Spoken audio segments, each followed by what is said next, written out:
Authorities in Kenya have banned demonstrations in the business districts of Nairobi, Mombasa and Kisumu. Protests over the rerun of the presidential election have had a major impact on economic activities. Traders and customers have deserted city centers and investors are holding back in the face of political uncertainty. Focus on Africa's David Wafula sent us this report. For weeks, supporters of the opposition have flocked onto the streets to demand reforms within the Electoral Commission ahead of a planned repeat election. In the protests, incidents of looting and vandalism have been seen.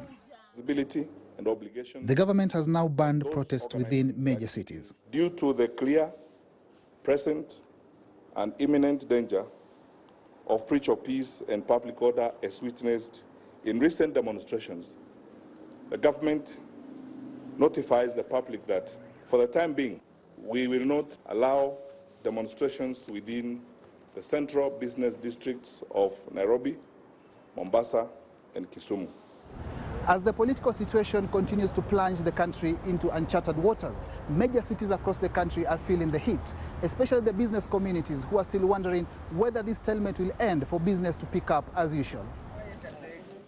The major markets within the capital city, Nairobi, are bracing for more tough times as planned protests are expected to resume tomorrow and the rest of next week. We are really affected by this protest.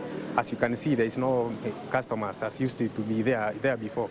I feel the biggest effect on me is anxiety and that feel of insecurity where I'm really not sure that I can access the market as I would normally.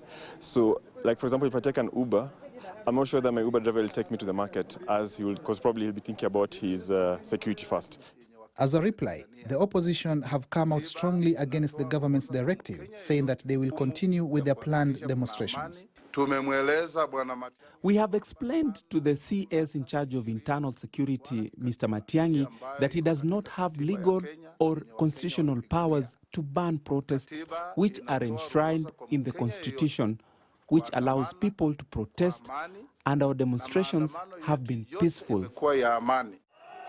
Protests have entered their third week after the opposition leader Raila Odinga pulled out of a rerun schedule for October 26th. David Wafula, BBC News, Nairobi. Amnesty International has reacted to the Kenyan government's decision. The human rights group says the police should not use this ban as a green light to crack down violently.